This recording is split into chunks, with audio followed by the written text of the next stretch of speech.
Yeah, it's on. Okay. Okay. I'm Elsa Rossi. I'm organizing things in Europe for many, many years. I like to see everyone together. I don't want to see people lonely in their countries. So we can exchange idea, things that we need, perhaps material, information. So we can help each other in this way to be together. And English is the only way that you can communicate with a lot of people that doesn't speak Portuguese or don't speak their languages. There are Esperanto as well, but no, it's not all the countries that speak Esperanto. So English language can unite us in the same way as other countries are really struggling to organize their meetings in their own ways lonely. For example, Philippines people, they are only between them. Sometimes they can join one or another meeting, but they want to see how it works together. Different cultures, different countries, and we are together here now. So this is my main purpose. From London, UK. Okay. Elsa Lee, please. As I'm from Galway, Ireland. I am a member of Galway Spiritist group, and I think we are two of us, Alan there as well. And main purpose is again to share knowledge, to support each other and togetherness. I'm very grateful for being here. Thank you. Thank you. Ingo, please. Yeah, good evening, everybody. Ingo Meyer here from Munich, Germany, and I'm very happy to be here and to be with you for this hour and the next one. Thank you, Ingo. Bianca. Hello, my name is Bianca. I am representing Romanian Spiritist Society. And how the other one said, I want to share with all of us all the Spiritist experience and to gain fraternity and to help each other in everything that we need to be more helpful each other. Thank you. I'm grateful to be here. Thank you very much for the opportunity. Thank you, Bianca. Thomas, please. Yep.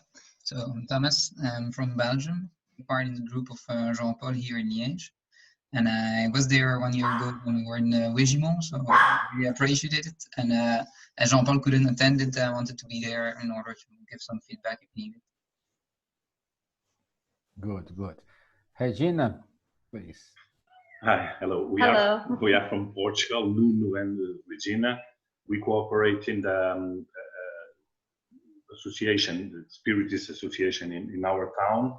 We work with children for a long time. We have a TV program in the TV Spiritist. We have it on internet, on YouTube and Facebook. So we talk about everything that has to do with us, with our culture, with the Spiritists. So and we are trying to gather people to come to Portugal one of these years, days. I don't know when it will be possible to talk about education. All right, and that's it. Okay. Good, good. Don't say it that loud to go to Portugal, please. Karen, you're next. Hello, everyone. My name is Karen. Originally, I'm German. I've been living in Brussels, Belgium, for nearly a year now. And I joined these meetings because I love this exchange between people here in Europe. And as Elsa said in the very beginning, I'd like to engage in this movement of English-speaking Spiritists to bring Spiritism or the Spiritist teachings to people here in Europe in a language that is more easier for most of them to understand.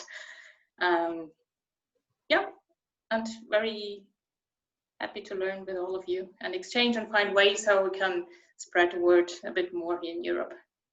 Thank you. Alice, please, you're next. My name is Alice. I'm Brazilian, and now I'm living also in Brussels. And I'm very, very pleased to be here with you guys and learning a little more, exchange our experience. I'm very glad to be here. Thank you. Adam, Val, please. Hi, Adam and Val. Hi.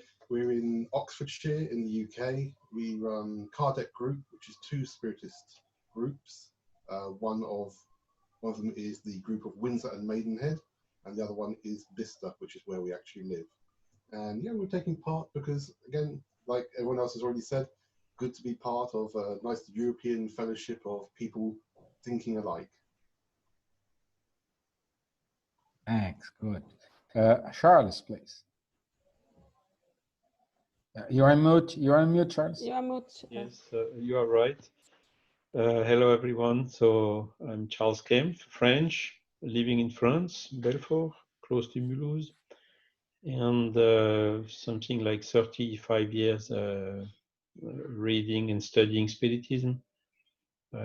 President of the French Spiritist Federation, a member also of the French-speaking Spiritist movement with Jean-Paul and Thomas, and also working in a small Spiritist group in the region here, Centre d'études Spirit Léon-Denis.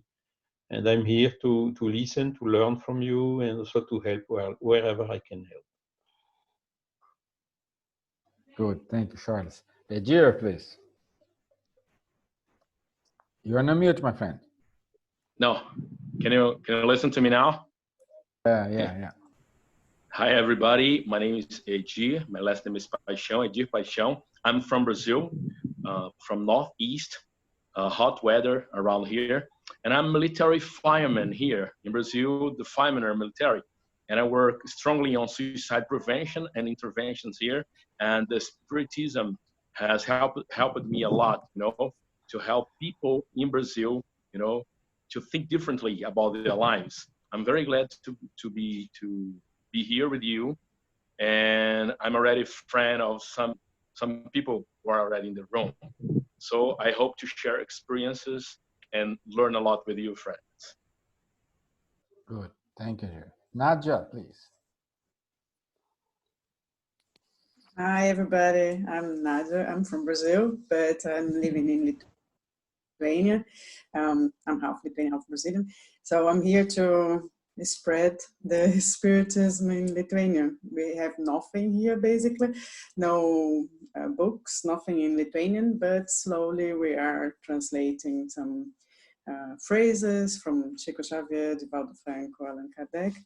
And slowly we are creating a group as well. So we have 2 Brazilians, 1 Lithuanian, me, 3 Brazilians and 1 Lithuanian girl. And then we are joining on Thursdays evening to study Spiritism together.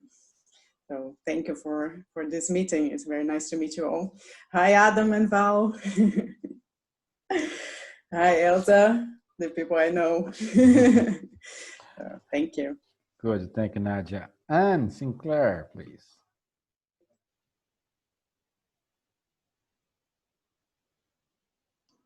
Sorry.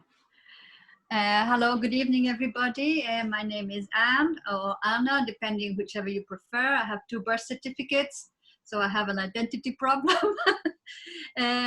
Yes, I've been living in London for just over 30 years. And I started studying Spiritism when I arrived in London. I used to study at the Allan Kardec study group with Janet, which was a little group. And just thinking about the lack of books in other countries, just remember 30 years ago, the gospel according to Spiritism was just starting to be published. We had pieces of paper with translations on it. And now 30 years later, it's a completely different scenario. So when the time is right, everything will go. And I feel very connected to talking about Spiritism through Europe and using English as an international language that we can access different places, and hoping that people who are out on their own or in very small groups don't feel alone, but feel that they're part of a bigger family. And that's the name of our group in London, the Spiritist Family Group. Great, thank you. Fabrizio? Hello, everybody. My name is Fabrizio. I live in South England. I've been living in England for 16 years. And I'm very happy to be part of this European family, so that where we can share our work, the things that we're doing, so that we feel that we belong to a big community and not by ourselves. So it's a really great pleasure to be here with all of you. Thank you, Fabrizio. Alan? Yeah, my name is Alan. I'm from Brazil as well. And I'm living in Ireland around 5 years. At the moment, I'm living in Galway. And as I said, I also be a member of the Spiritism Galway group. And I hope to share the knowledge as well with all of you and share the knowledge about Spiritism, and also how can we spread the message around our meetings or group of friends, and so how can we use all of these tools for take the best of this. I think that's all. Thank you. Thank you, Alan. Becca, you made it. You're on mute, Becca. Please unmute yourself. Okay. Okay. I made it. Well, I'm from Finland. We have about 10 years. We have a Spirits book, the first book of Allan Kardec, and we have been some small groups studying here in Finland. And I'm happy to manage to join you. Okay, thank you. Thank you, Becca. Thank you. Rejean, next, please. Hi, everybody. My name is Rojane Plana. I'm living in Austria, near Vienna, some 40 kilometers from Vienna, since 1989. And my interest in the group is because we have two tasks here in Vienna, in the Spiritism area. That means we have the center, a Spiritist center in Vienna, and we also hold meetings and guide meetings in the Czech Republic and Slovakia. In all those years, we have 18 years in those two countries, Slovakia and Czech, and almost 30 years in Vienna. What we see is very few native people. It means a few Austrians come to the meeting, and when they come, they don't stay longer. Then it's very important to share and understand how people in Ukraine, in Ireland, and other countries, how you see the study of the Spiritist doctrine, and how you feel in going to centers, or how you organize yourselves. I think I can learn a lot with you and maybe improve our experience here. In my former life, I was nuclear engineer. I retired 4 years ago. I'm a consultant now. Bye. Thank you. Okay, thank you. Now we have Tanya. Tanya, you are the next. Hi, my name's Tanya. I'm based in the west of Ireland. I'm normally in Dublin, but due to COVID-19, I'm down in on the west coast. And I am connected in with the Spiritist Society of Ireland, with Stephen and many others. I was also part of a couple of Spiritist groups in London for many, many years as well. So I'm here to basically learn from other experiences in other European countries around how the adaptation, I think to me is particularly interesting, the adaptation of Spiritism to local cultures.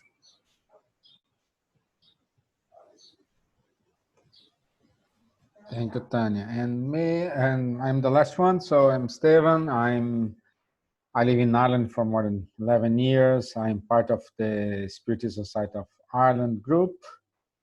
I'm here because I want to learn how to talk about Spiritism to let's say non-Brazilian people. Learn exactly what Tanya said, to see how Spiritism adapt with different cultures.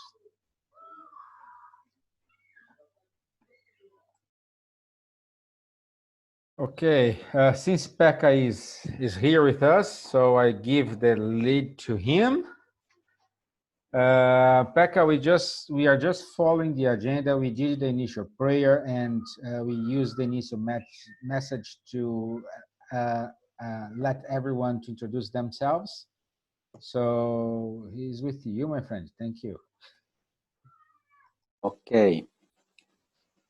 Well, I don't have too many things to say. I'm happy that this group seems to be growing a lot. An objective of this meeting initially was that we will see each other's, we learn from each other's, and we pray together, and we do together learning process which helps us to proceed and progress in our spiritist activities in our different locations. So I think that this information change and discussions what we have, I hope that this will be useful. I don't have too many words more. So thank you, Stephen. You have been helping a lot. And I know that it not has been so easy either. And I think that we can start now with Charles' discussion regarding what is Spiritism. And I understood that in its initial message, it was already read it by Elsa. Is it so?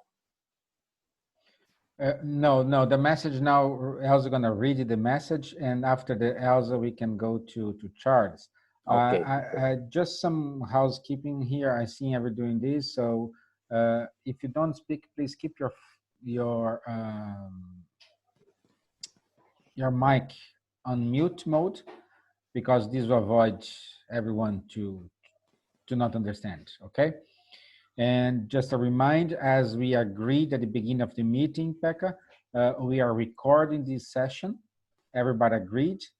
And then later we can post this meeting to other people who couldn't join us, especially people from Philippines. They're looking forward, but now it's about 3 o'clock in the morning for them, so they cannot make it.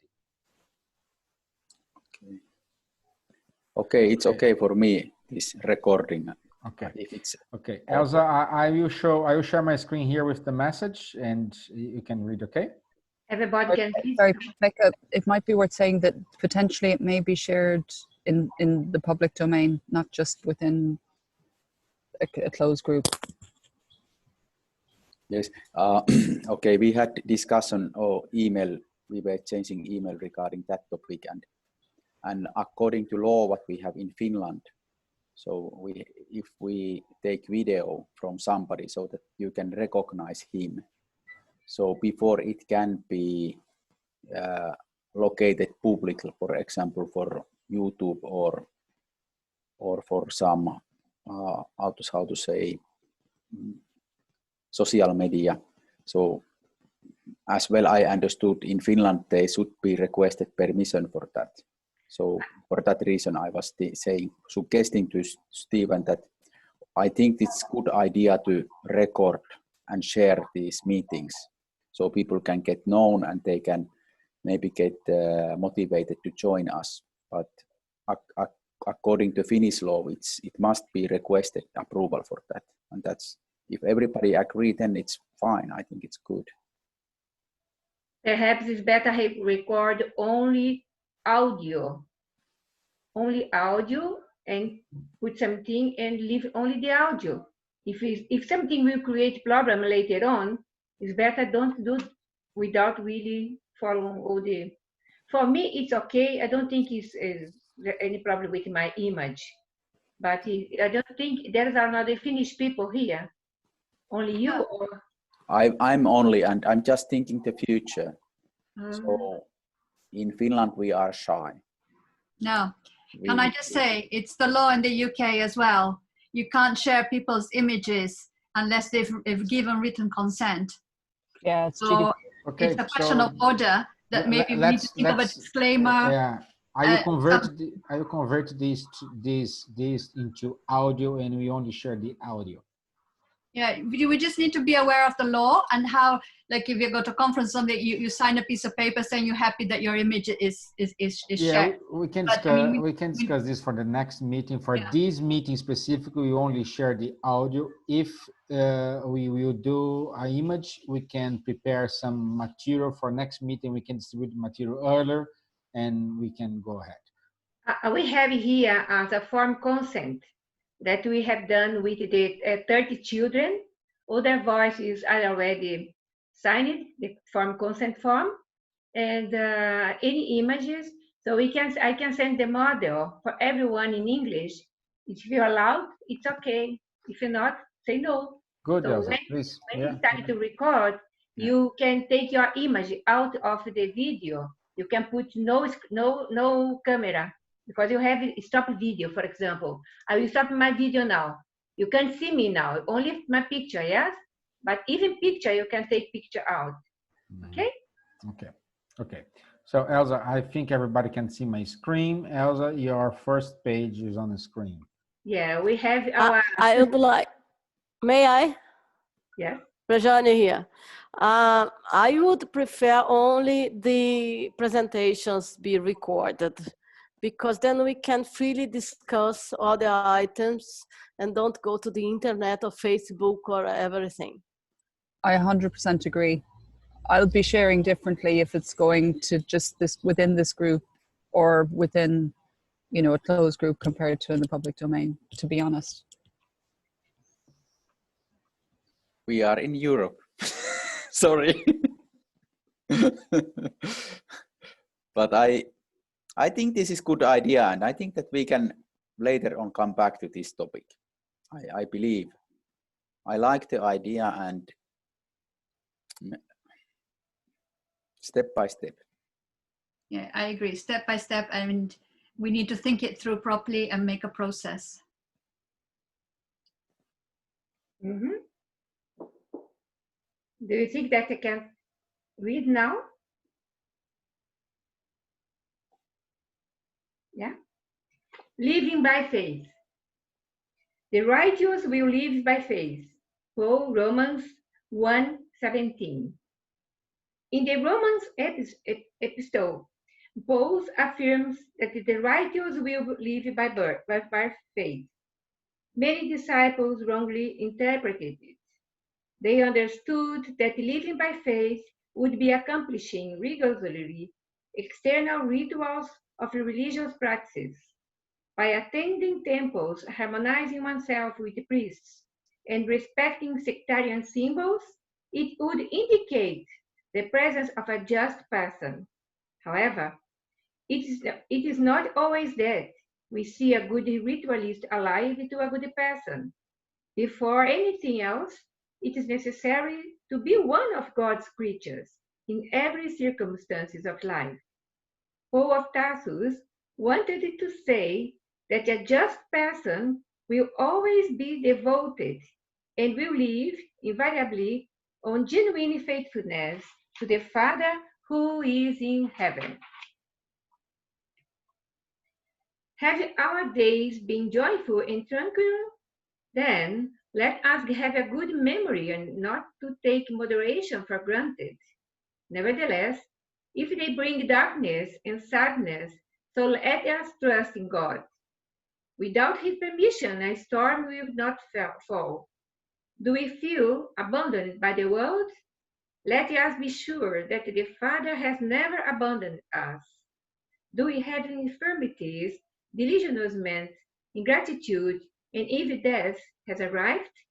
let us recognize that in fact they are all good friends because they bring us the opportunity to be righteous and to live by faith according to the sacred principles of Christianity.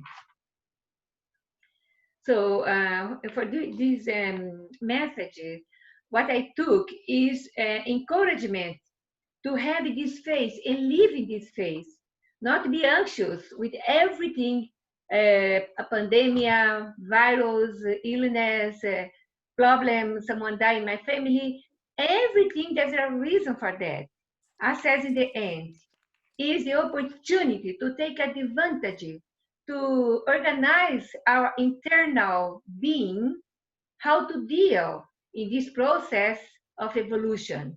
We are evolved in each incarnation. In each incarnation, there are hundreds of problems. And depending on the problems for someone that die is the end of the world. For others, someone is dying, okay, is the God wishes so that the simple ones, they have less problems than the rigid ones. So I'm learning with humble people in favela in Curitiba. When I talk to them, they teach me things that I never think before. But they have no lessons, no books, even they don't read, but they have the wisdom into their heart because perhaps in previous incarnations they took advantage of all the lessons. So we should live by faith.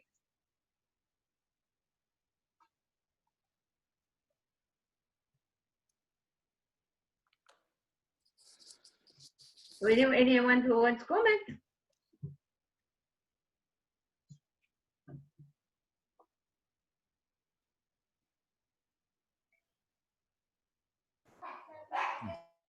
Are you thinking about? We can read this book every day, and have no faith. Faith is more than that. It's more than only instruction. It's a self-education, spiritual education that no one put inside us. You can read, you can do academic, university, but sometimes you have no faith. You succumb when someone in your family commits suicide, for example. When you have faith, you know that you will overcome the situation and add more knowledge, as Paul of Tarsus said here. Can I talk, Elsa? Yes, I don't know the time. If someone is doing the time in here, take care of the time. For me, it's okay. If I would like to say some comments. Can I? It's Echir from Brazil. Yes. Yeah. Oh, it's very interesting, this question about faith, because I have many friends who are atheists. They don't believe in God, and they say faith is not necessary. And when I am talking to them, I say, maybe you don't have faith in God, but you have faith in science. When we read books about history, we haven't seen those scenarios, wars, occurrences, happenings, but we trust, we have faith in those authors who has written the books. So it's very important we see that in many occasions of our lives, we have faith. When we understand there are different types of faith, it will be easier to have faith in God, in my point of view. I think it's a very interesting way to look at this. You know, have you already thought about this? That many people don't have faith in God, but they have faith in science. They believe in books about history, or, for example, other important thing. Jesus Christ has said to us, "Happy will be the ones who don't see but believe." And currently, we can see a pandemic about an invisible virus that we don't see, but we have to believe because there are consequences, there are effects. It's like when we think about God, we cannot see God. He's invisible to us, but we can feel his consequences. And God is just and fair. And there are many things in our lives that we can correlate with Jesus' existence. So I would like to say those comments about faith, okay? I'd like to listen to you too about this. Yeah, you can have faith when you go to airplane. You have faith in the pilot, the airplane will be fine, the pilot is okay. You even don't know the pilot of the airplane. You can go to the lift to the 40-something floor, and you have faith that everything will be fine. But it's so automatically. But this faith that we are talking here is really a faith that help you to evolve. It's not something automatically. I know that they are atheists, they don't believe in God, but they have faith in life, faith that the dog is so friend, they have a friend that is something very, a very nice person, they can trust everything, but this is a living by faith.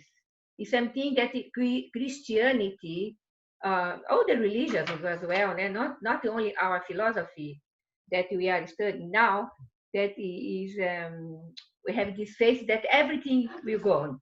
We are not ill forever, we are not in poverty forever, we are not bad or evil forever. We have faith that everyone will evolve. Just say we shall keep with Kardec, reason of faith. We need to have the reason of faith.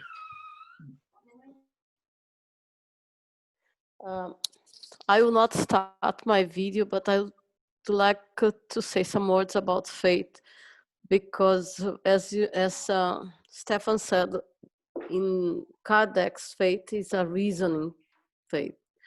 But faith has many faces, and if we start discussing faith here, we'll take 2, 3, 4, 5 hours. We need to discuss what atheism is, what atheism, the many views of atheism, because there is not only one, and then come to faith. I don't think that is the purpose of this night. Maybe we could have an agenda for another time and be prepared to discuss faith in sense of spiritism.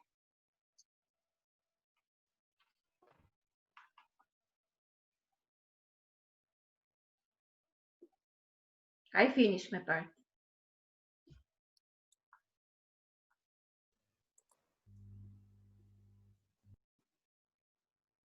Okay, Becca. Okay, I think that we are a little bit delayed with the schedule, so I propose that Charles will start now. Just say Tanya raised her hand, so. No, I wasn't raising my hand. It was just an acknowledgement and saying thank you to Elsa and the others for their comments. Okay. That's just a applause, symbol for applause. Okay, so Charles, good luck. Okay, so Stephen Oringo, can you please enable me to share my screen?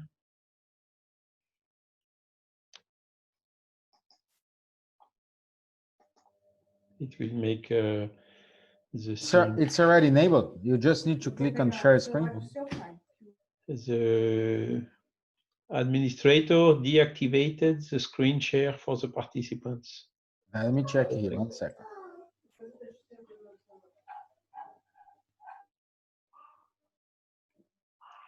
We are learning this process. With my wife, when we are talking, something is not working, I always tell her. Okay, it's checked now, so you can share your screen. Okay, tell me when you can see it.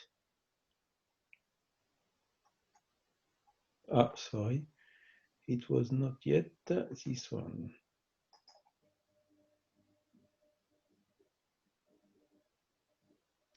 Now we can see it. Okay. Good. So let's go. So the subject of the day is 30 minutes. I will try to do it quicker to enable some questions at the end. What is Spiritism? Just a short introduction about this. So I first introduce a man which is called Hippolyte Léon Denisard Rivail. He is born in Lyon, France, October 3rd, 1804. He was educated in the School of Pestalozzi in Yverdon, Switzerland. You can see on the picture a monument that has been erected in the city of Lyon, close to the place he was born. in collaboration with the township of Lyon. And you can see also underneath the picture of this Pestalozzi together with children and the institute in Yverdon. Pestalozzi was one of the most famous educators of that time, beginning of the 19th century. And he developed the pedagogy of Jean-Jacques Rousseau, basically. So the young Hippolyte had the chance to go and to study with him, which gave him, so from France he went to Switzerland, and in this school he had colleagues from wherever from Europe, Germany, UK, Russia, so it gave him a big cultural awareness, open mind, fundamental values of love, which is a teaching, one of the fundamentals of the teaching of Pestalozzi, who trained also the children to observe the natural phenomenon and to deduce the natural law by themselves. And also using this common sense, and this made such that Rivail was part of these so-called free-thinking individuals. He left the institute somewhere around 1822, went to Paris. He was developing the pedagogic activity in Paris and wrote the first book in 1823. So it means he was 18 years old. And his book was Practical and Theoretical Course of Arithmetic according to Pestalozzi's method that he applied and developed. 2 years later, he was a school director. He founded his own education institute in Paris. And he even was, how to say, known enough in France that he was called to propose a plan for the improvement of public education in France, which was presented to the French government. And this made him very, very famous in this pedagogic activity in France at that time. He wrote several other books. He was also a member of several scientific academic societies. We have now found a lot of documents, original documents from that epoch, which can then, how to say it, confirm and sustain all this. So that's what I wanted to talk about this man. Let's now see the history of Spiritism. How did it appear? How did it start? First of all, there were always, since the older ages, natural phenomenon which were somehow called over supernatural, but which were not. So the mediumship existed since a long time, and for instance, a lot of religions were teaching about reincarnation millenniums ago. So nothing was really new in terms of all these bases who got introduced to the humanity very early. But in 1847 happened this famous Fox family house poltergeist or raps in Hydesville, New York. And this got a very huge mediatic divulgation at that time.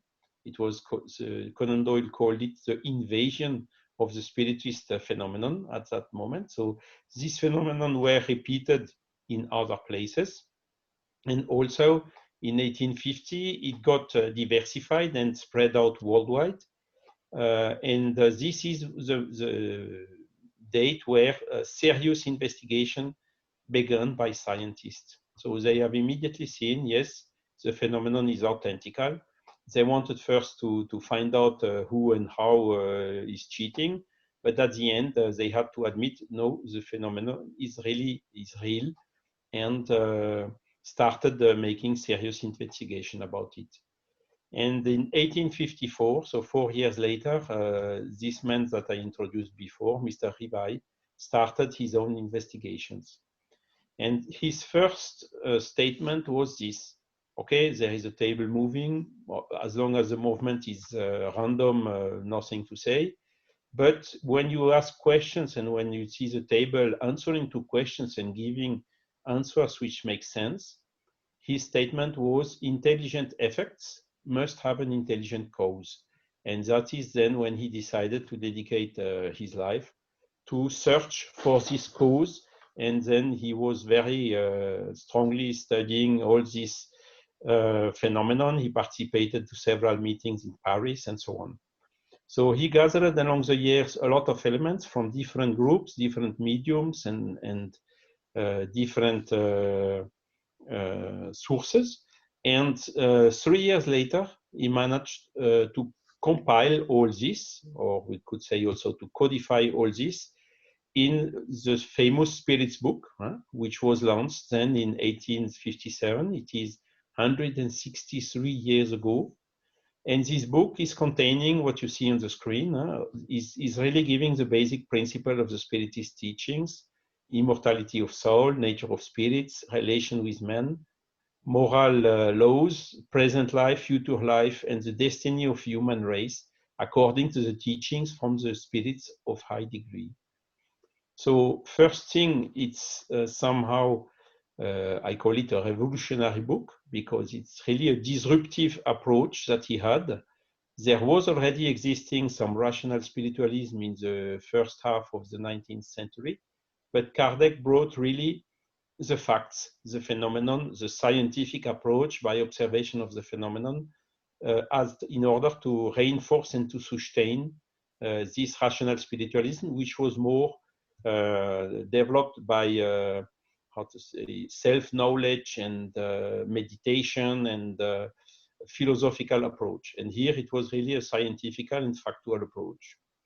Second thing is, you can see, according to the teaching from spirits, so this book is composed in his current edition with 1,019 questions, which were asked to the spirits, and you have in the book the answers given by the spirits. This means that all the theory, all what is written in this book is coming from the spirits. It's not Kardec's own or personal ideas or concepts. And some of the answers he had even some difficulty to admit, like for instance reincarnation. Himself, he told that was difficult to accept at the beginning, but in front of the evidences and the strong arguments, he ended up accepting it as really one of the basic principles of Spiritism. So what is this book including? How can this book help us, for instance, today? So today we have this pandemic disease. It is this virus, as it was told. We are all in house.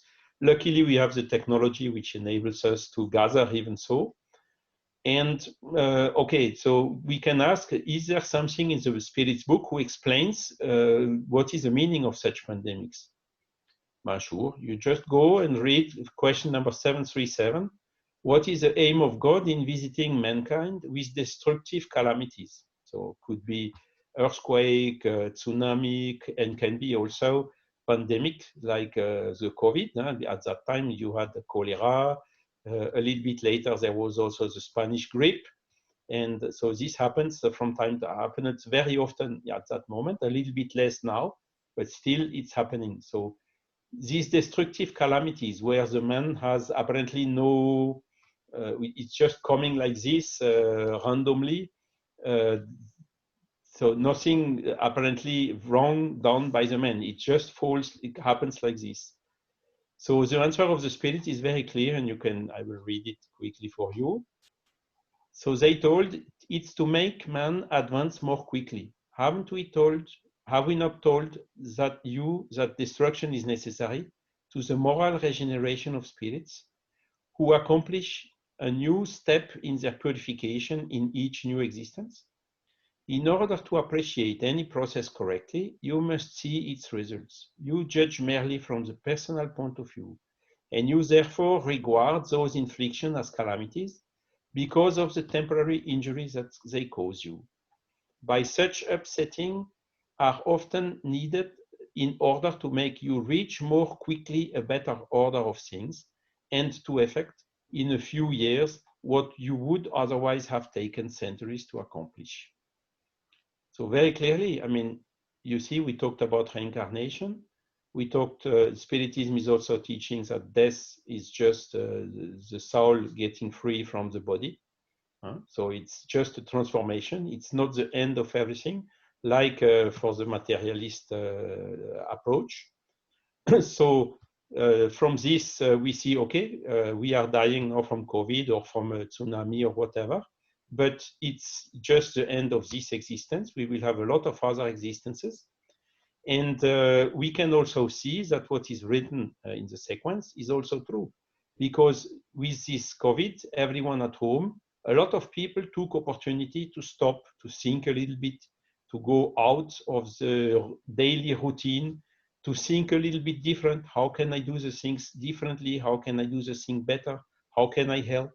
We have seen a lot of people in the health or medicine area making huge efforts to help the people which were ill, to try to save life. Even some older doctors which were retired, they started again working. Some of them even caught the virus and died from it. So it's, we have seen really some very nice and heroic reactions. On another side, we have also seen some quite negative reactions. People which develop selfish, which were looking to the economy first. No, we cannot stop the economy, even if a lot of people is dying. Like if they would give, okay, a life is worth so and so much dollars or euros or Brazilian reais or whatsoever. You see the type of things. This is, when you have a trial like this, it's making, it's revealing really who is really having positive reaction, who is really having negative reactions, and this spontaneously. The people, they react spontaneously. Of course, there is a lot of influence here and there. There is a lot also of fake news, of contradictory information. And this is also a very good exercise for us for the, how to say, discernimento in English. Can someone help me? Making differences between the things, seeing what is right and what is wrong, making differences, and also, yes, so that's it. So we can see here that when there is some events like this, and for the COVID, it's even stronger because everyone can catch it, rich, poor, black, white, whoever. Can catch it and can die from it. It's of course a little bit more older people than younger, but a lot of young people also died from it. So it really can, how to say, reach anyone. And anyone really felt concerned, even if in some countries it was not so strong at the beginning. It got stronger later on, like in Brazil, it started a little bit with a 1 month offset compared with Europe. But we can see that basically nobody escaped from it. So it has a strong impact on everyone and makes everyone to think about the things. And it's an opportunity to have, let's say, this better order of things quicker, because a lot of consciences are waken up. And hopefully, I think, a lot of others now in France, we can see when the confinement is reduced, a lot of people, they start exactly like before, but some of them not. And this is how the progress is happening in the world. So we see here clearly in the answer from the spirits to this question, the positive effects and how this is all planned into this global transition our planet is going through. Okay, this was just a small parenthesis to make the link between these books and the, how to say, actual concerns. So continuing a couple of years later, he wrote the Mediums book, and there he gave the special instruction for the mediumship, how to have a say, what are the different types, how to have a safe exercise of mediumship, what are the conditions, what are the dangers, and so on. So this is to develop the practical aspect of Spiritism. The third book he wrote was the Gospel According to Spiritism. And this is where he compared the morality or the moral teachings of the spirits with the moral teachings which can be found in the Gospel, and showing very clearly how some parts of the Gospel have been during millenniums, centuries, wrongly interpreted, and bringing now again this strength and this consistency about this moral and ethical principles, which are basically, when we look carefully, at the basis of all religions. And we just have to remove from all this all the mistakes, all the mistranslations, or all the changes that have been introduced later on by humans for several reasons, for mistakes, for political influence, for they were willing to dominate and to govern and whatsoever. And all this has then to be removed. And when we go, we have to come back really to the root of not the letter, but the spirit of these teachings. Continuing, Heaven and Hell, it's the fourth book he has written. So he's comparing these different doctrines about the passage from the earthly world to spirit life. He's discussing also about the notions of heaven, hell, evil, angels, and so on. What makes sense, what doesn't make sense. And this book helped me a lot to, how to say, format again the hard disk from my past Catholic education, and making all this now fully consistent with the intelligence and the common sense. And the second part of this book is also very interesting. There is numerous examples of the state of the soul during and after death, depending on what this person has done during his life. So we see here also the cause and effect. What should we do? What should we avoid to do if we want to be in a good position after the death? That we will all, with 100% probability, sooner or later, maybe better later than sooner, but sometimes it's the opposite. We will have to go there. So it's really, there is nothing more important to study than the death, and in order to prepare ourselves correctly for these events that will happen to all of us. Genesis is the last book, the fifth book. He is developing several items of the Spiritist philosophy, and here you see really the essence of Kardec's thinking. And he really, after he had, you see, 11 years or even more experience and reflections in this area, and he really put here in this book all these thoughts in their deepest expression. So it's not the book to start with, better for starters to start with a spirit book, but this one is really excellent in going really in depth in several items of the Spiritist philosophy. And what is also important is the last section of this book called Time Has Arrived. He is clearly describing this transition which our planet is going through this last decades or even centuries, and explaining exactly why we have today this confrontation of opposite ideas, of materialistic people, of spiritualistic people, of right people, left people, whatever. And this is somehow generations which are living together right now in the world, giving all these crises, all these problems that we are seeing.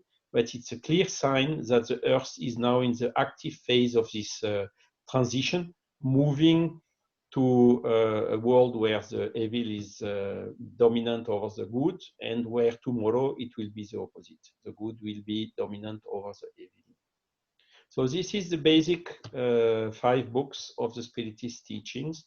And one of the first priorities should be to have these books in good translation in all the languages. So in English, they are translated. I think the translations are rather reasonably good.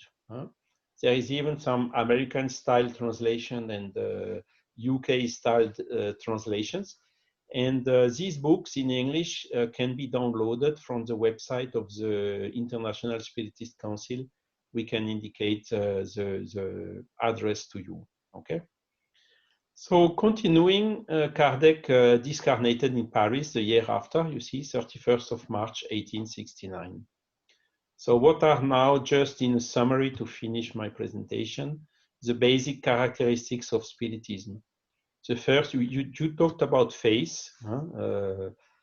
And Kardec wrote this about the face. Unshakable face is the only that which can meet reason face to face in every human epoch.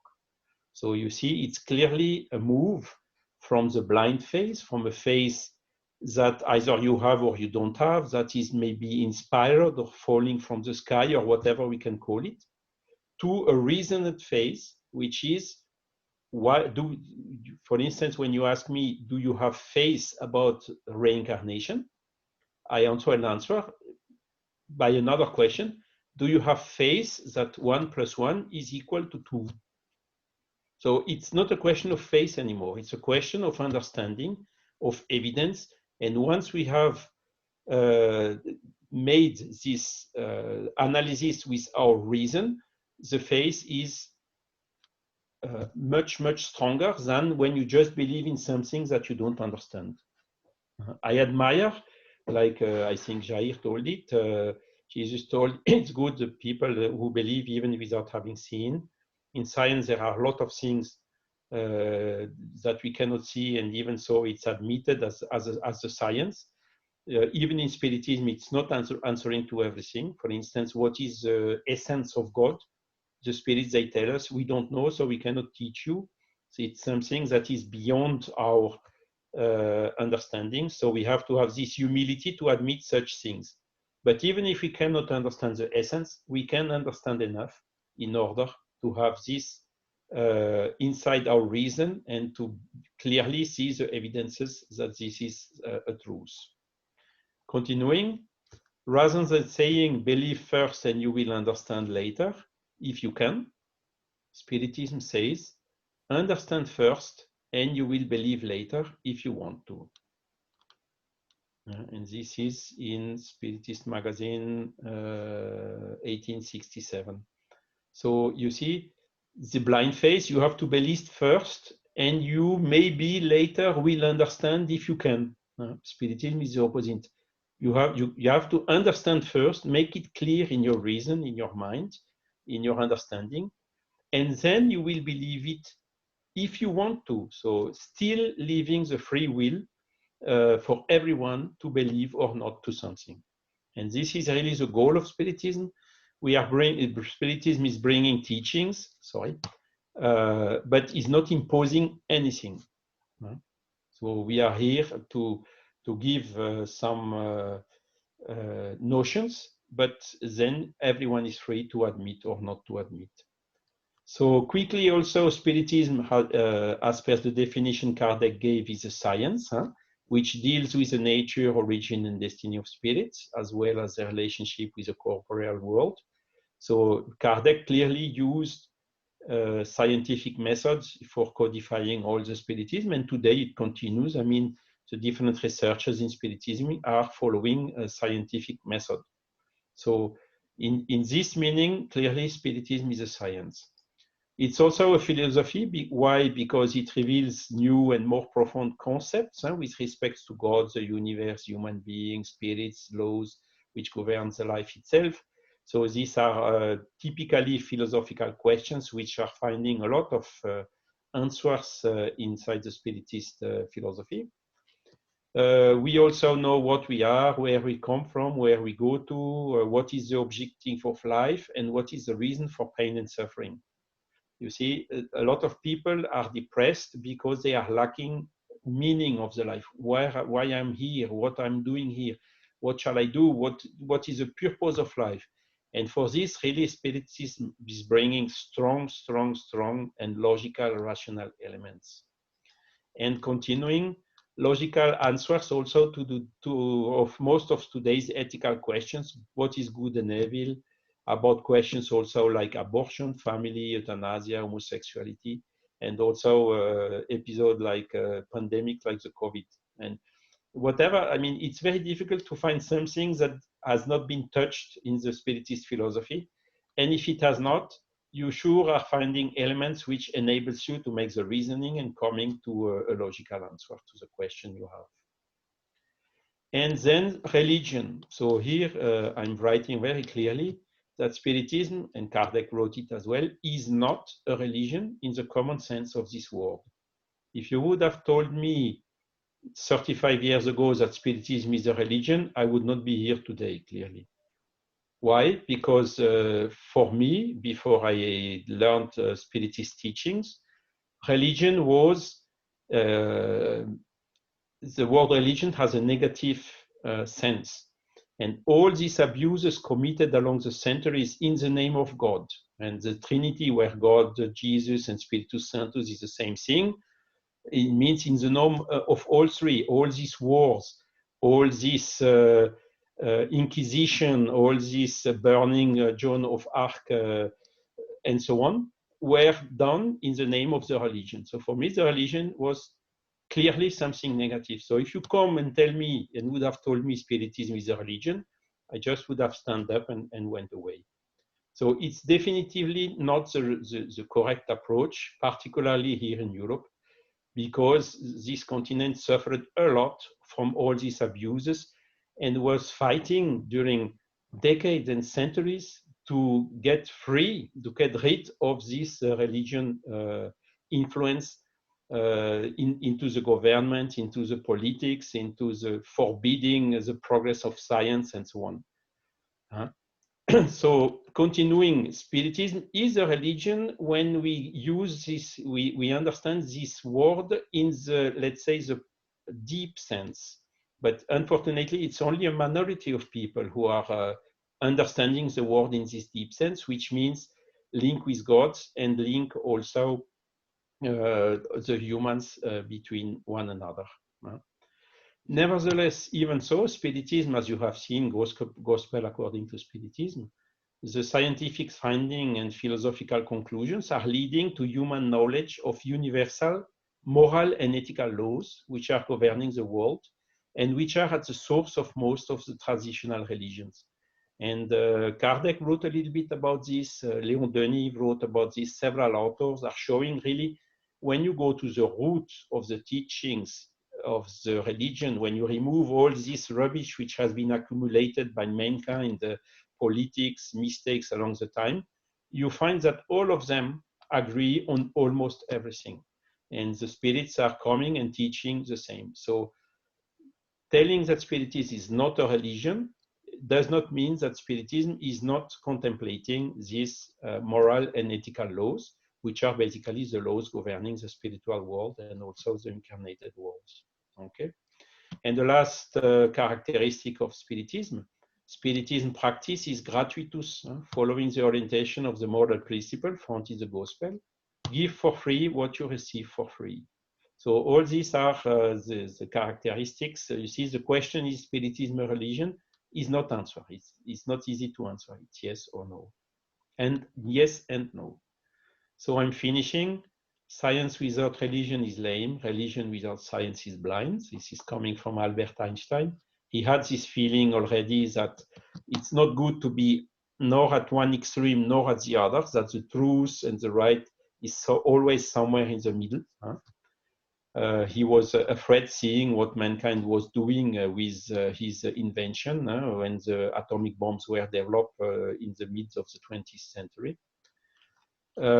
Spiritism is rationally integrating the three phases of knowledge: science, philosophy, and ethics, religion.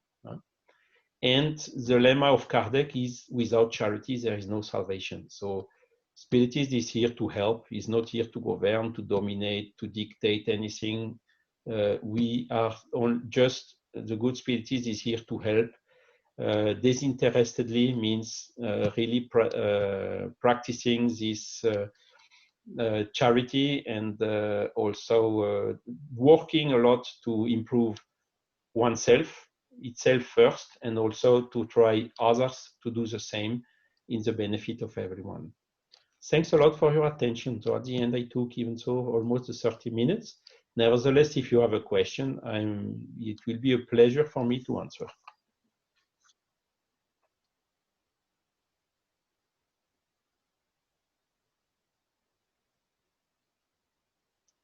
Charlie, it's not a question, it's only a comment. I like the way that you present, because this is an example how people can use in their countries to present Spiritism to locals.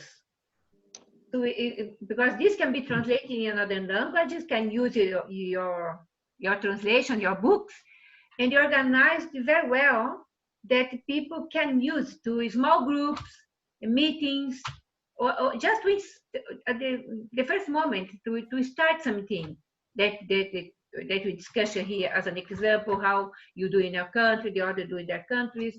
This is a good example. I use a lot. I will copy it. I would just like to add quickly that I had some exchanges with Stephen today, and he sent me some questions that an Irish people has asked him. And when I read it, I thought, okay, it's exactly this. So this man really, it's the typical example of how the people are thinking here, and how myself was thinking when I was younger, before I understood Spiritism. You know, if you come with religion, with Jesus, I'm blocking. I would have blocked immediately because of all these abuses. So you have really to come and to present the things somehow in the way Kardec did, because Kardec had this cultural awareness. He made everything presented in a way that it is acceptable for most of the cultures we can find here around Europe. So Charles, it's Fabricio here. This is really good. Thank you. And what I was gonna say also, at the moment I'm doing a piece of work to introduce Spiritism to spiritualist people over here in the UK. And that is a really good approach, because what I have seen for the last 4 meetings I have had with them, with their church, where we were presenting Spiritism, they were kind of like, some of them were a little bit protective to say, is this guy's coming here along to present another religion? And then when we approach the spiritualist people, the spiritualist church, and then we are presenting them Spiritism as you presented tonight for us, that take away all that defense, because you're not there to present another religion. We are not there to compete with their religion. We are there to present Spiritism as it is, taking Kardec proposal, which is to present it as a philosophy rather than a religion. And I think that's a really good approach that we all could be taking, as to present Spiritism for people that never ever heard about Spiritism before. It is clearly Kardec's approach, okay? So every country has somehow adapted it to its own culture. So in Brazil or even in Latin America, there is some characteristics which is, I would say, more religious, and it's a way to have it accepted and developed in the huge extent it is developed today. So it worked. But here in Europe, I mean, we have now, I'm here, I was in Brazil as well in the 80s, but since the 90s I'm here, I see all these groups in Europe. But still after 30 years, since 1990, when you go to the groups, when you go to the countries and you look, where are the local people? And really, you will find them in France, in Belgium, but you find them also, for instance, in Poland and Finland. And one of the root reasons for this is clearly because there are excellent I mean, in French we have the originals, but in these other countries you have excellent translation of Kardec's book. So even the spiritualists, the Finnish spiritualists, you can even talk with Pekka about this, were reading Kardec's book. Pekka started advertising or making some writings in spiritualist magazines. And the spiritualists got interested, and some of them came back to him and told, hey, guys, this is what we were looking for, you see? So that is the right approach. Coming, let's say, low profile. If you come and tell you are a religion, everyone sees you as a concurrent, you want to dominate, you want to, all this negative aspect of religion is coming. So it's really not the right flag to come with it. You will be kicked out, or you will get the people leaving the room very, very quickly. Yeah, it's just a question of form. It's not a question, you know, a lot of people are saying the Europeans, they don't believe in Jesus. I must admit you, I didn't. when all these things, Inquisition, killing thousands, millions of people in the name of God and the Trinity, including Jesus and the Spiritus Sanctus, how can I have a positive image about Jesus? Not possible.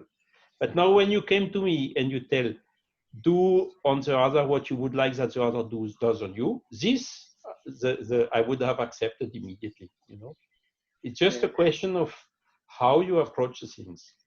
Yeah, that's so right, Charles, because I have another two examples of two people that is actually recently came to my spiritual center here down in Bournemouth. One of them doesn't believe in God at all. And the second one, she actually works with me. She has got some religion background, but she's not a follower as such. And they're both very, very interested in Spiritism and Kardec, because the approach that was given to them is, this is not a religion, this is a philosophy, and whatever you want to do with this knowledge going forward is up to you. If you want to carry on not believing God, it's okay. If you now, after you study Spiritism, you become a Christian or a Spiritist or any other religion, it's also okay, because you're not imposing any flag that, okay, you can only come study Spiritism if you become one, or if you become this, or if you become this religion, that religion. You're not passing that message on, and you're leaving the person with their own understanding to decide whatever they want to do, what is best for them.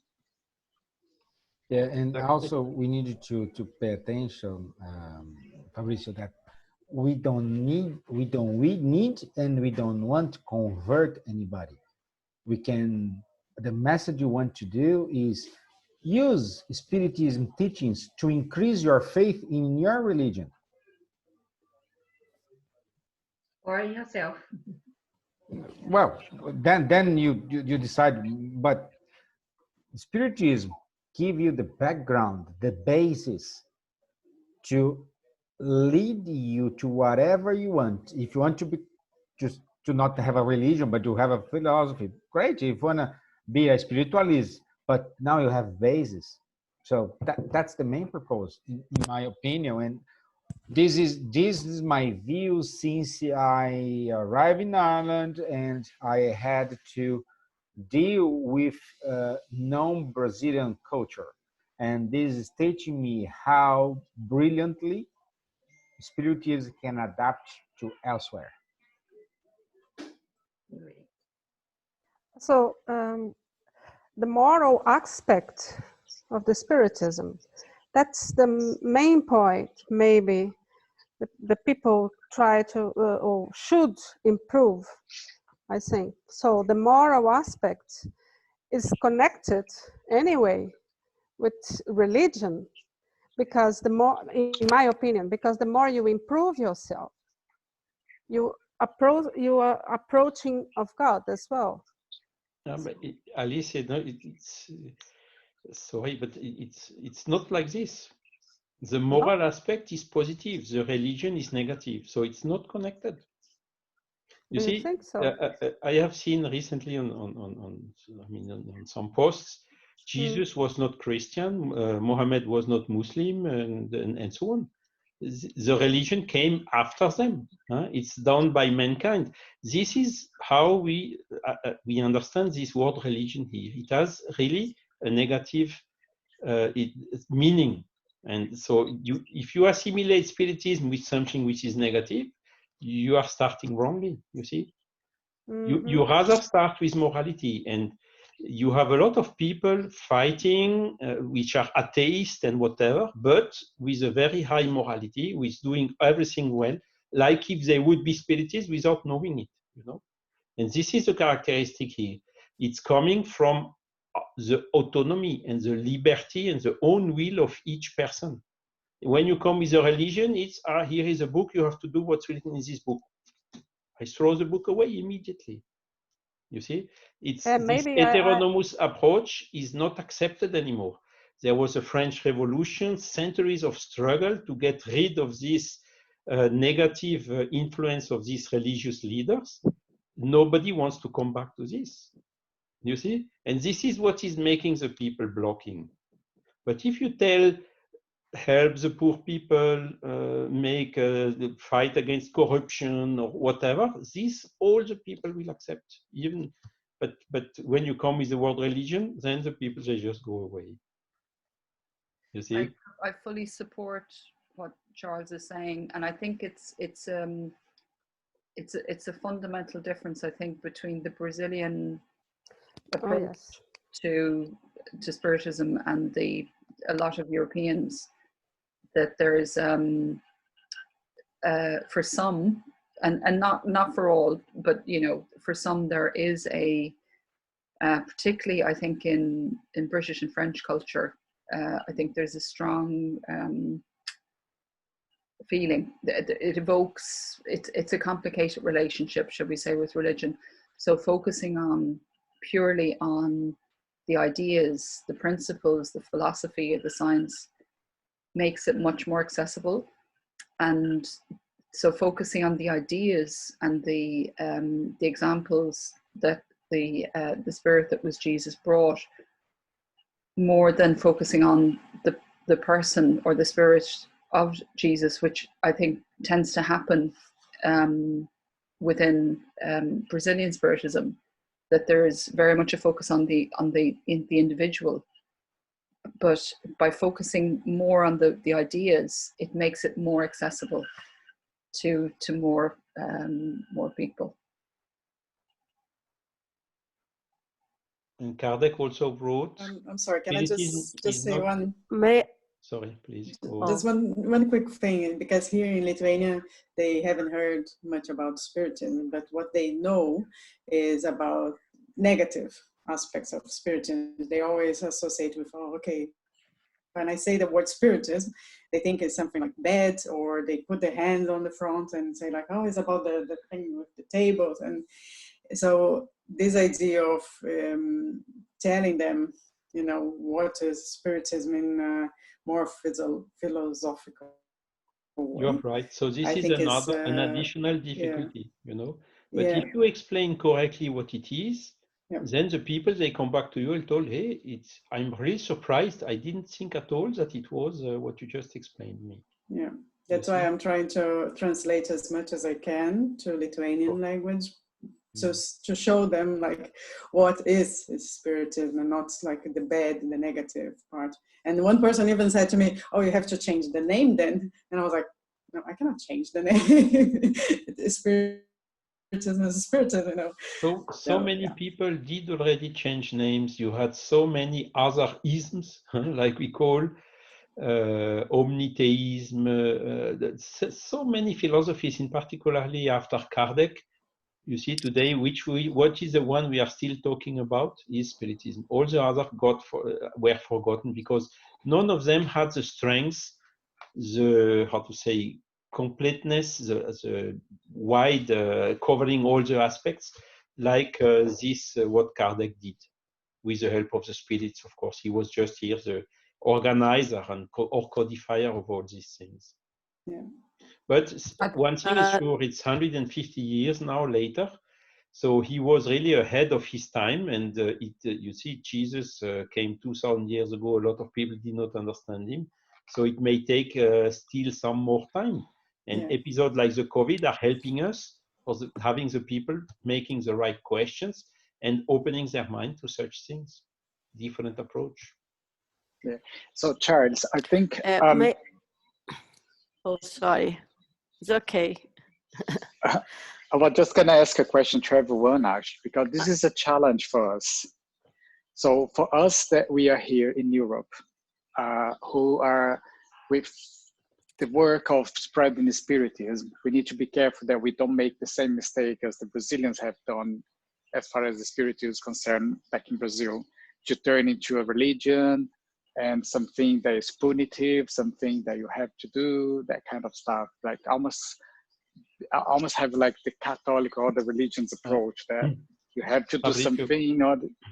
May I just interrupt quickly? Could I say some words? I don't say it's a mistake. It works like this in Brazil, but the mistake is trying to copy paste this back to here. This is the mistake. But in Brazil, I think they did it right because you have 30 million people sympathetic to Spiritism in Brazil. So it's a success, you see. Yeah, but my question is still stands. So what would be for us here in terms of spreading Spiritism? How can we not repeat then this approach and take Spiritism as a religion? What can we, because at the moment, the reality of Spiritism in Europe and across, I guess, anywhere in the world is still very much the majority of people that is conducting Spiritism is or are Brazilians. And how can we ensure that we're not gonna repeat that and take it to this route and maybe this is the reason we do have this kind of meeting, Mauricio, to learn. Yeah, so take the Spiritism as less Brazilian way and maybe more European way. No, I think we should not change what Kardec said. Just follow the lines of Kardec, and Kardec never said that is a religion. Kardec said that Spiritism is a science with a philosophical, with a philosophy view, and he defined it in 3 aspects. The religious, not religion, but the religious aspect is not a religious, it's an ethical and moral aspect. And for that, he uses Jesus. Mm-hmm. Of course, people mind Jesus linked with religion, but Jesus never founded a religion. This came after him. Then go and explain the basic, because not by being a Brazilian, we agree with the approach of religiosity in Spiritism. We agree with the ethical and moral as per Jesus' teachings, and that is acceptable everywhere. Even Gandhi said that. He said very clear, he said, I don't believe the Christians, man, but I believe in Jesus, because he read the, what to say that? The Mount, the Sermon of the Mount. I don't know the name in English, sorry. But I think this is the way to explain. One of the first things we do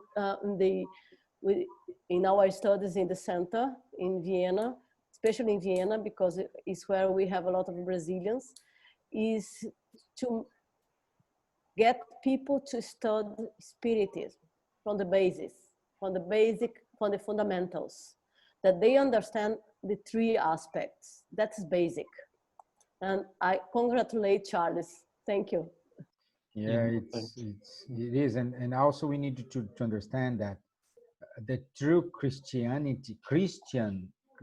the lessons given by Jesus was what Paul spread. So that's the beginning.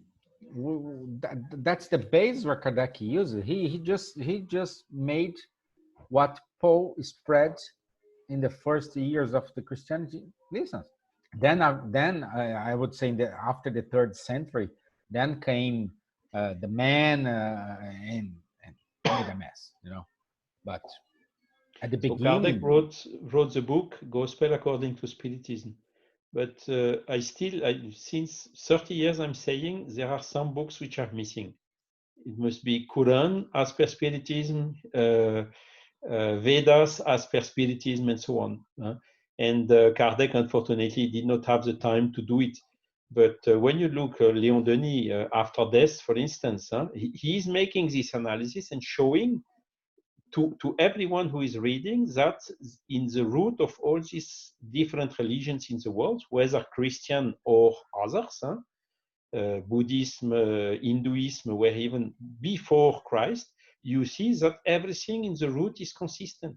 And that is the message you have to bring forward in order not to have these people getting reluctant because you come with a too exclusivity Christian view, you see. This is the diplomatic approach you need to have in order to overcome this difficulty. May I make a comment? Sure. I know that you based on the basic and codification, and I'm grateful for that.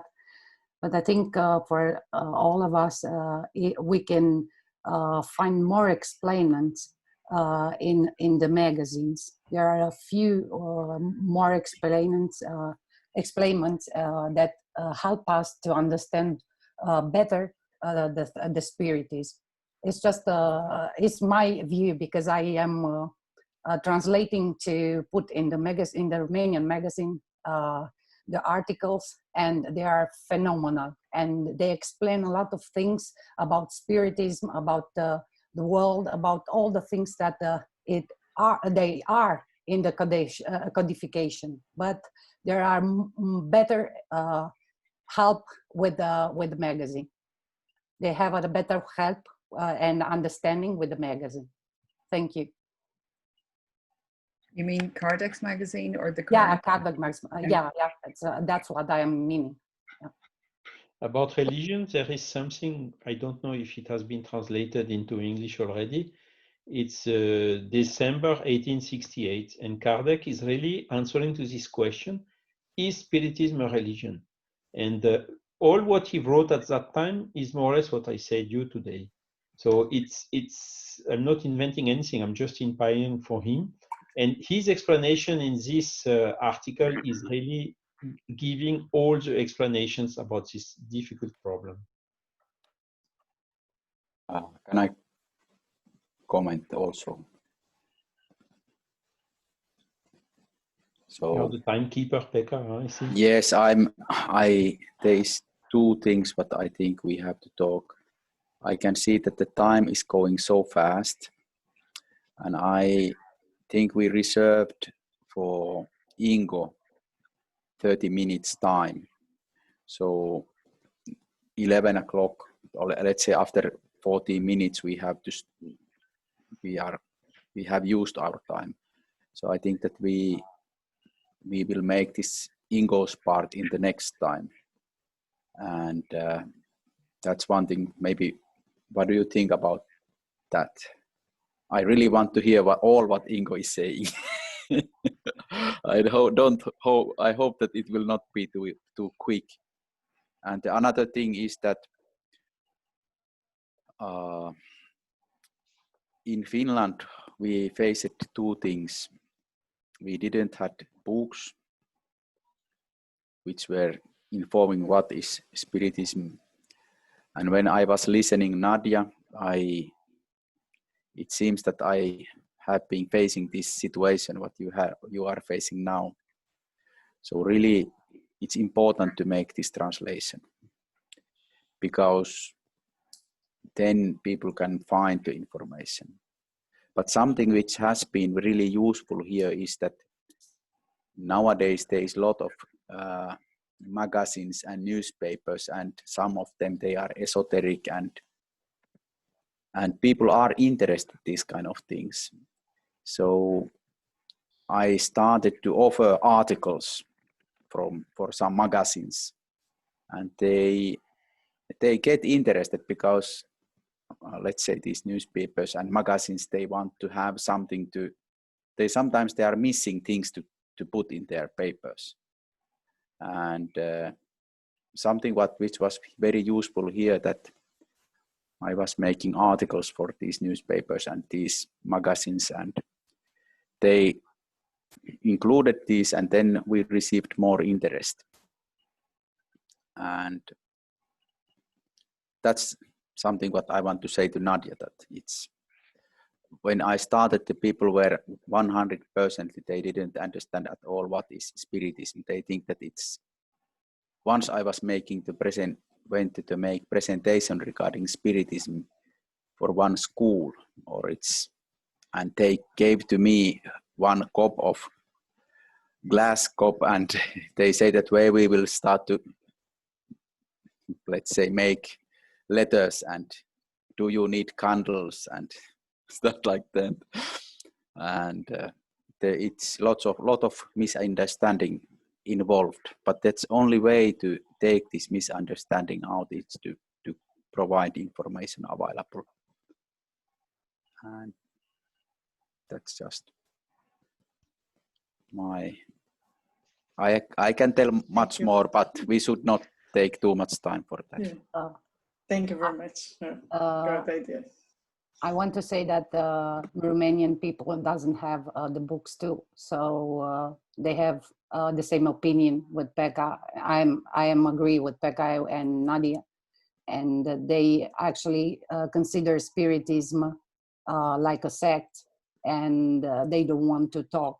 So you have to speak and to offer explanation and to help them understand really what is the meaning of Spiritism. So in many occasions, I speak with them and I help them to understand. They are they are all of them believers, but they are Orthodox. So they are more about the religion than, but with the help, I see that they make progress. They look for information and they want to know more about Spiritism. That's for me. That's all for me. Maybe also a few words from my side. My view is a little bit that this is an academic discussion, whether we talk about the religious pillar or about the moral and ethic pillar. But on the other side, I agree, of course, the way we approach and the way we get people to listen in Europe is different than in Brazil. That's clear. But my view is it's not about going and explaining somebody about what is Spiritism, but it's more about answering to the questions which are concerning the people, like answering to the questions why they don't need to be afraid of death, what's happening afterwards, or why when we try to address or give the answer, why are people sick, why are things happening, why do we have this pandemics and so on. And I think this is the way we can get the people, because people, they are looking for answers, they're looking for meaning of life and so on and so forth. And all of these answers we have in the Spiritist teaching. So when we go and talk to the people, my view is we need to come and address these questions. And when we come with answers, with the answers we know from the teaching, they are all convincing answers, then we can in a second step talk about and Kardec and what is behind and so on and so forth. But that is the way I think we need to approach the public, and the people who are interested and who have these questions, they will then come and listen and they will try to understand more and get more. And then you start explaining things. And then you also explain why is the moral and ethic way Jesus taught us and what is in the gospel of Spiritism, why is it so important for us, for human beings and so on. So it's really the way that we translate what we have into answers to the questions everybody has. And that is the way we can convince the people and get them on board and study more. And this is our task, and this is also the difficulty, because we need really to extract the answers out into easy and simple words and spread this message, and then people will come and listen. If we talk just about philosophy only and about what is Spiritism, then I think it's more about the philosophers and about the academic part, but I think we need to bring answers to people. And yeah, so this is the way I think we need to do. Can I say one example that we have here? For example, when we started this pandemic moment, we have a book, very nice book, Evolution in 2 Worlds. There is a chapter, microbial invasão microbiana, that is very nice in the use the question about the flagel destruidores. I can remember in English now. Is destruction something from Kardec's book. Combining those, I wrote a very nice article with a small part of me and use parts that are already written in the books. And there was a very nice article for the magazine here that I'm writing now since last year. Every month, an article in English to the Spiritualist newspaper. They accept it very well. They're waiting very nicely my article, and that's it. It's a small part. It's a slowly. So Nadia can do that. This there. Pavlina can do in Bulgaria. Bianca can do in Romania. Small things in local magazine, as already Pekka is doing in Finland. They always have a space for you there. They want to put something, and you bring them a very nice meal for their hungry body. It's very nice. It's very nice to write. So we have in our Spiritist books loads of information ready, only copy and paste, organize, so that you can explain everything. It is there. They can. I can complete a little bit. Sorry, Elsa. But what Ingo told it is the truth. So which has been successful here is that first of all the books were translated, or one book, then the second, and etc. And these articles I was let's say really trying to write these kind of things which are interest for people. For example, what happens when we die, how our planet is changing. And I remember that the first I made article regarding Allan Kardec and Spirit's book. And I think that after that, over 50 Spirit's books were sold. It was, I made citations, I copied some part, and in the end of the article, I put like reference that this part is from Spirit's book, this is from Gospel according to Spiritism, and then people bought it. And in last July, I made presentation regarding how to say planetary transition, and of course it's interesting also. But I was introducing there a lot of parts from Spirit's book and Genesis and Gospel, and really, so we really should, let's say, talk about interesting topics. But when somebody wants to learn and get more information, then we have reference that he can see that, okay, it's from that Allan Kardec book where he was taking this info, and then he buys this book, and then he starts to find information. That's our experience here.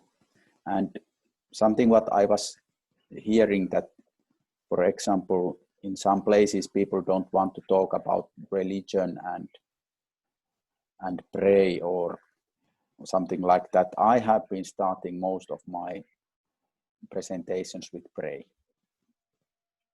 and I have not been rejected or kicked out.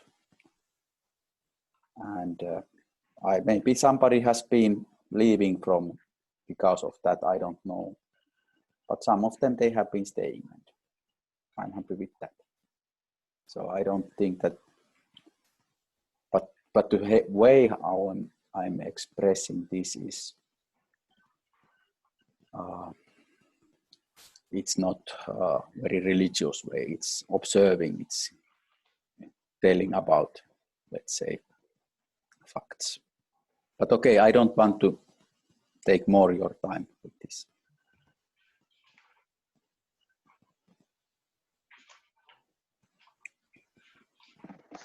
Guys, just have a simple question here. So more mostly for European people, just to understand a little bit the mindset.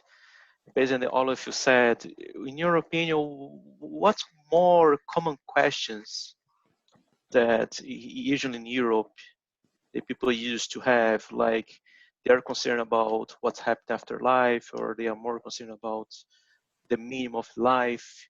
Because We also have some kind of questions in Brazil, but the way how we think, the most of people, we think a different way. We just said, oh, some things bad happen just because God wants. We have a lot of religion in Brazil, but we think they have a different approach. And how it used to be in Europe, and if they have these questions, and if they try to find and what they think about, it's more about that. It's more common questions. What do you think?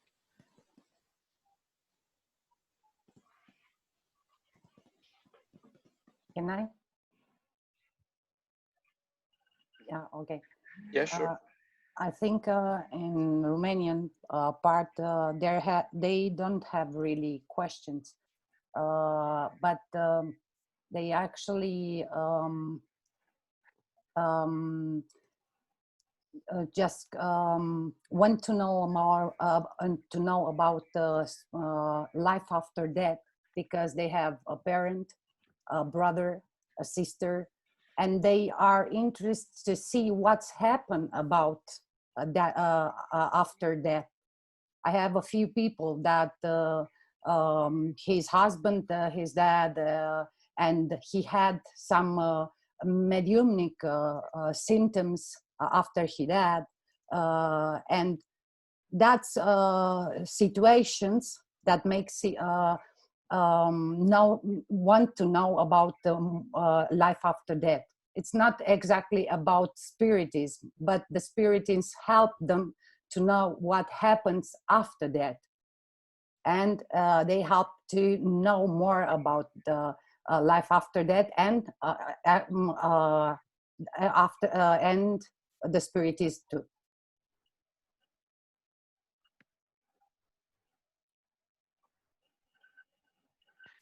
May I also shortly comment? My view is a little bit the questions you have either in Brazil or in Europe are the same. And my view is also,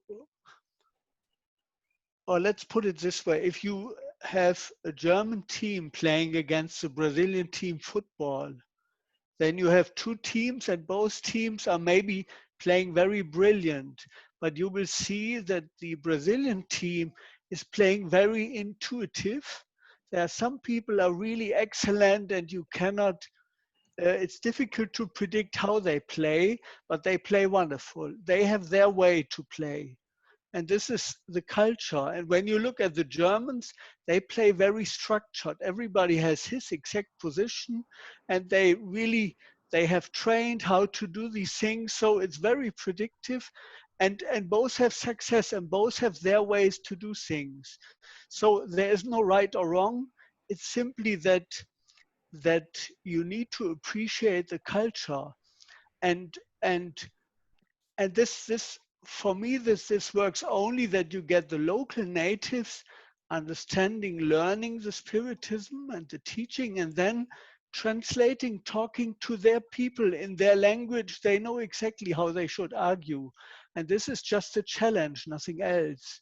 And for me, it's not, again, it's not so much about religion or not religion. It's just a way about how you bring this, how you bring things across, how you bring the answers across.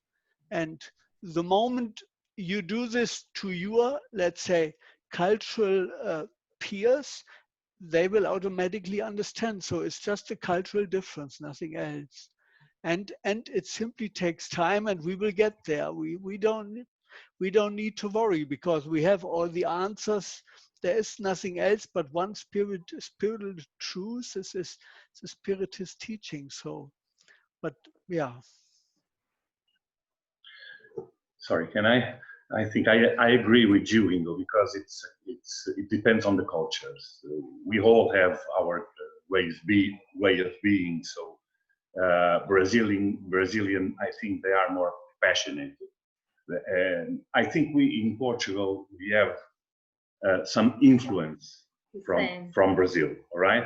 So I can tell you about our experience in our Spiritism Center that we have in Viseu.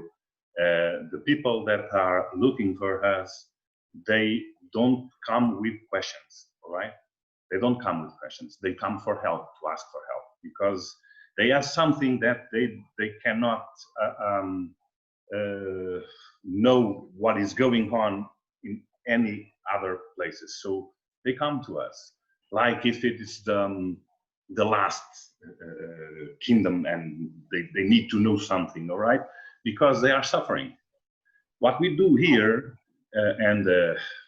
it's normal to think that most of them, they don't believe in Spiritism. Most of them, they are from other religions, not saying that Spiritism is a religion. No, I'm not saying that, all right? But they come to us just to see what we can do for them. And we use that, we use the help that they ask us to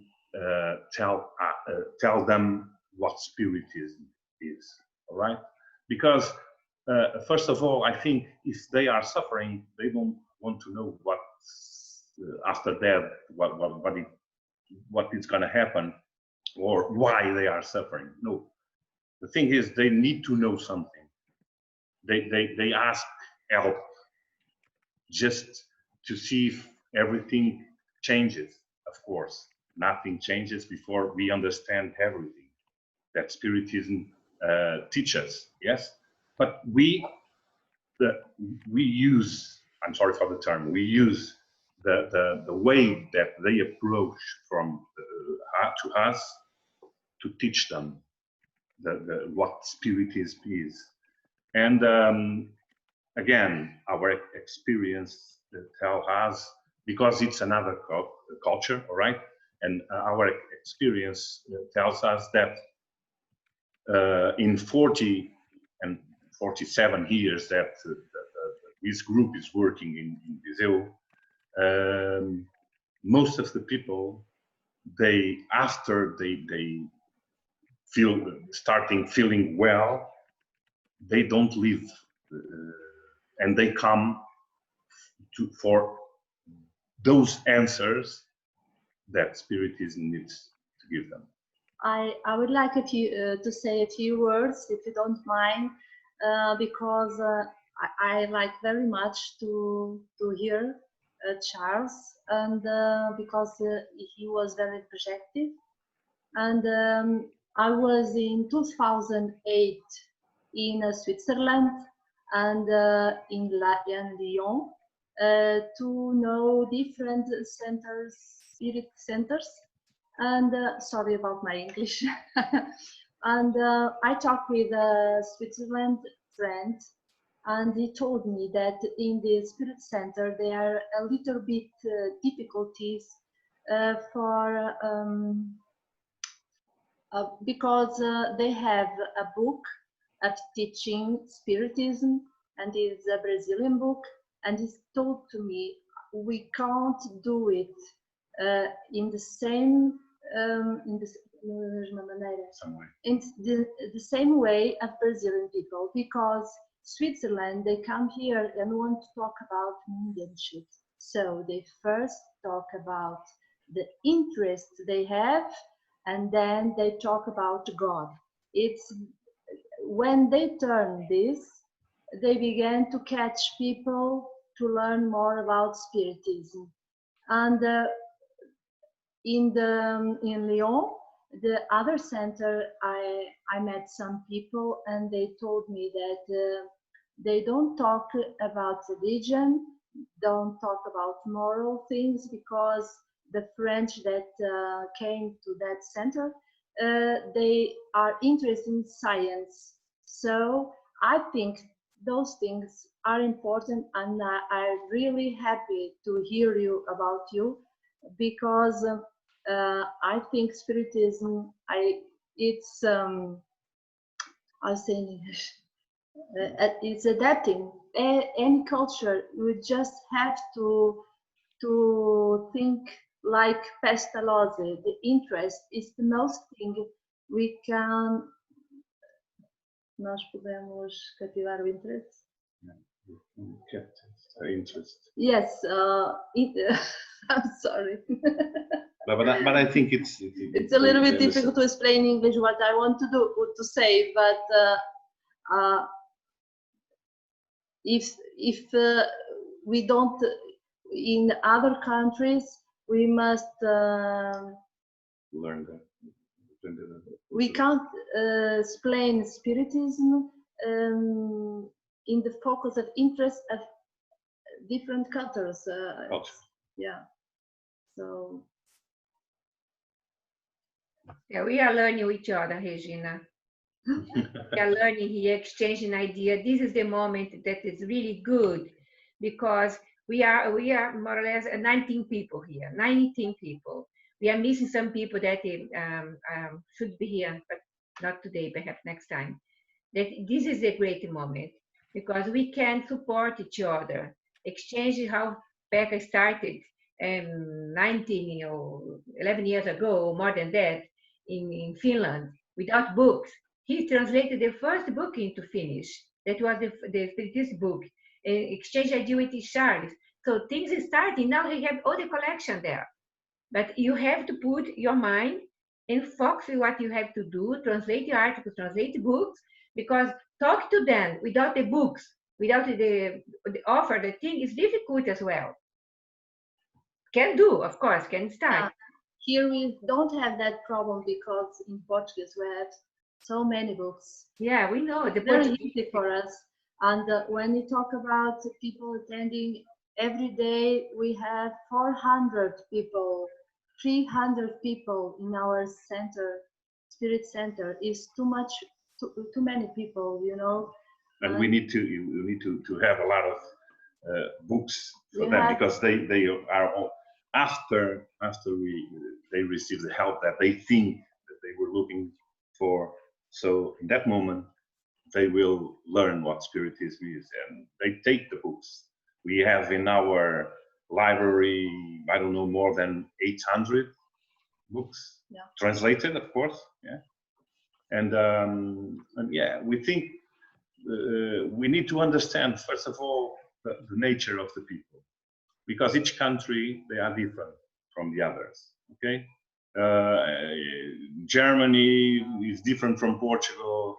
Spain is different from England. So you know, Romanian it's different from Finland. So we need to understand the people and to see, to care for what they need, and from there we can reach them for sure. Not changing, changing the Spiritism, of course.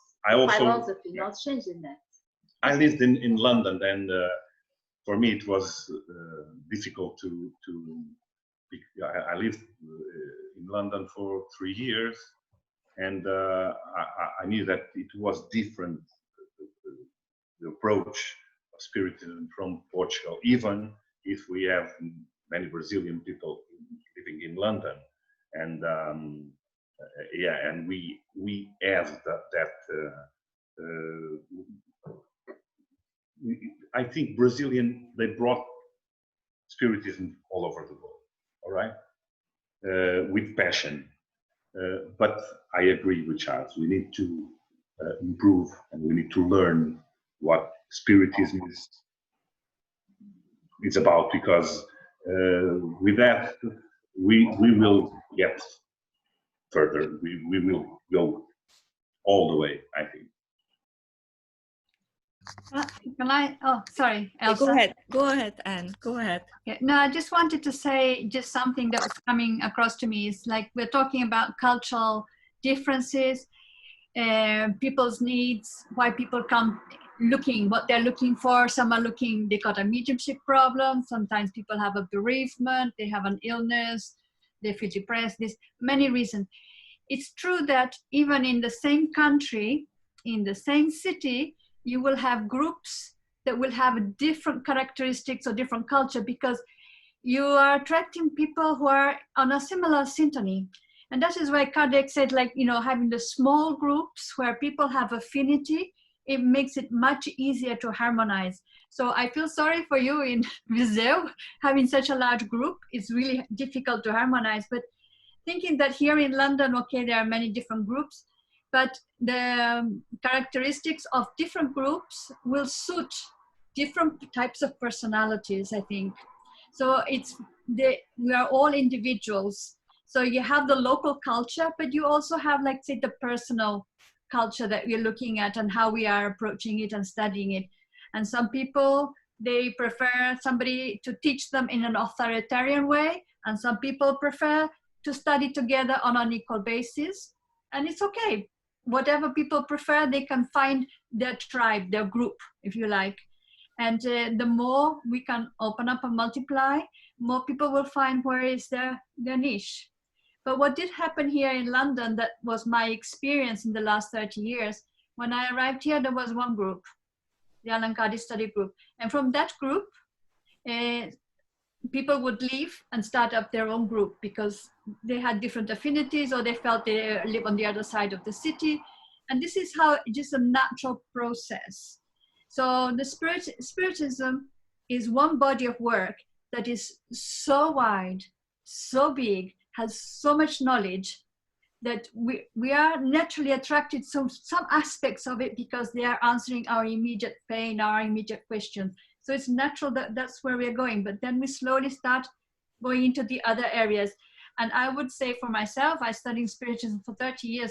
I don't think I have any like super knowledge of Spiritism. On the contrary, the more I know, the more I realize I know nothing. And that is the truth of it. So I think that it's important for us to share here the different experiences, but also to keep an open mind. There is not one way of doing one thing in one country, another country. And I imagine in Germany, if you're doing things in Bavaria, it's probably quite different than doing things in Berlin. I don't know, it's just the different characteristics of the people in the city. If they're university students and they want an academic kind of approach, or if they are working in unqualified immigrants, they can't speak properly. Can you see how it would be different? So just, that's what I want to share. Sorry, I spoke too much. No, I think it's absolutely beautiful. Guys, thank you very much for sharing your experiences, very practical experiences with magazines and so on. We are very far behind here in Galway. We have to get a few very good hints I learned today. But what I would love to say, that I really like Pekka's approach to, you know, there are ways when we can kind of all the time go with what other people do, but we also have to have it inside us. We have to, I think, it's my opinion, we have to emit what we study, you know, as well. Just be what we study. That's why it's so important to food for the mind, and you know, Divaldo used to say, mind what we put inside us, what we watch, you know, like so it's so important that when we start to cultivate ourselves, so to have the confidence to really, there are certain things we could of course stand back, but I love Pekka's approach that he goes and have the prayer, you know, this is place when I am standing, you know, guys. And the healthy confidence is take it or leave it, you know. So he emits the goodness. He is there. He's not imposing nothing. This is what my opinion. I really like that approach. So we have the confidence in Kardec's books. We have the confidence in we know that it is true. You know, we know it works. We know we are often. I am often very amazed how they know. You know, what I just could dream of, you know. Anyway, but one nice thing, I think I have it from Luis Lima. Lima, he's in America in Spiritist groups. If you, maybe some of you know him, he has some nice YouTube videos. He said, when is the dark on the sun? On sun it's never dark, because sun is the source of all light. So the same, if we want to be the source of light, there is no dark, you know. So be what we are carrying is important. Be the message we want to send out, you know. But of course, along the side of all those practicalities, okay, we are living in the real world, so we have to adjust. And this is all I want to say. I'm sorry. Thank you.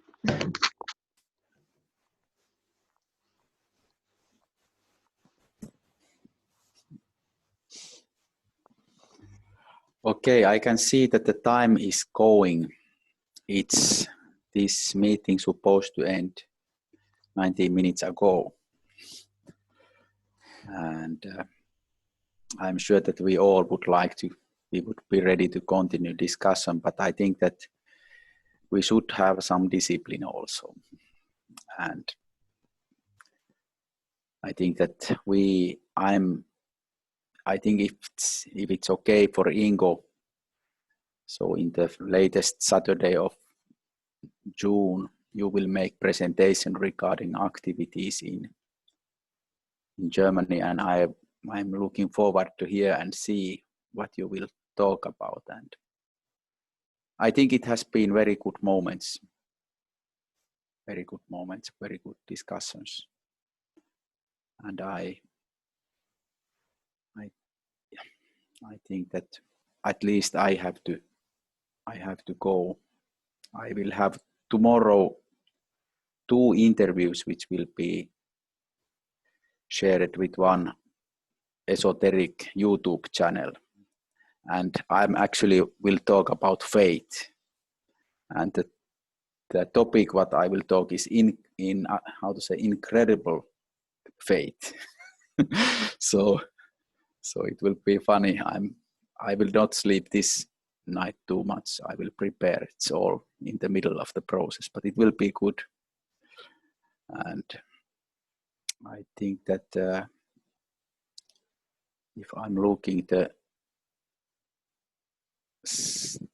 agenda, sorry, I'm missing some things here.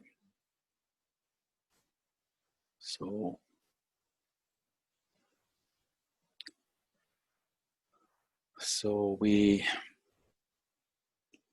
I think we have to finalize, and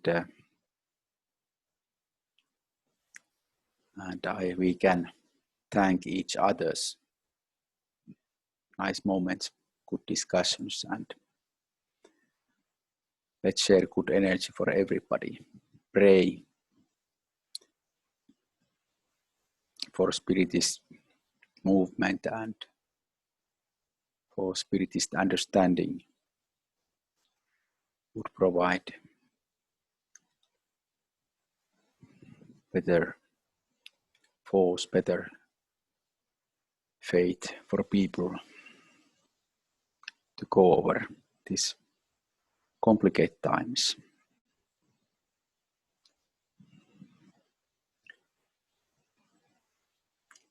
I would want to say that it has been I have been very happy to be with you. And well, would somebody like to make final prayer for this discussion? I can do it. So let's try to relax.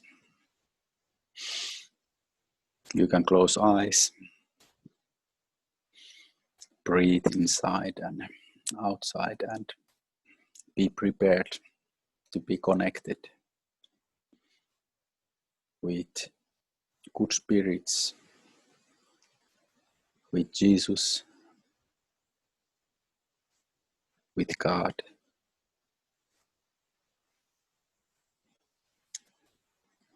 Jesus, we are here together, trying to make your word spread it, trying to give hope for people, trying to help other people, and also trying to improve our own imperfections. Let your help reach Spiritism in Europe,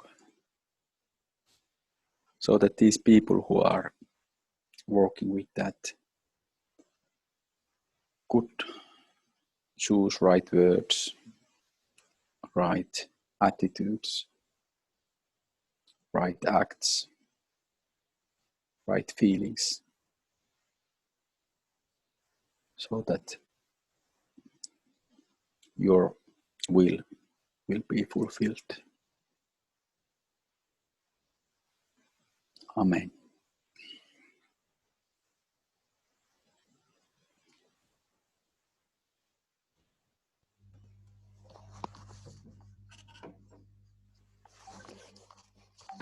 Thank you for inviting us. Thanks for everything. Thank you. Thank you, guys. Thank you very much. Lovely to see you. See you soon. Just to remind Bye. everyone, our next meeting is the last Saturday of June. All right. Okay, sorry. And we will start with Ingo speech. So I think, Pekka, it's one speech per meeting. You cannot afford two. We are learning. We are learning. Yeah, we are learning. We are learning. Yeah, but spread the word.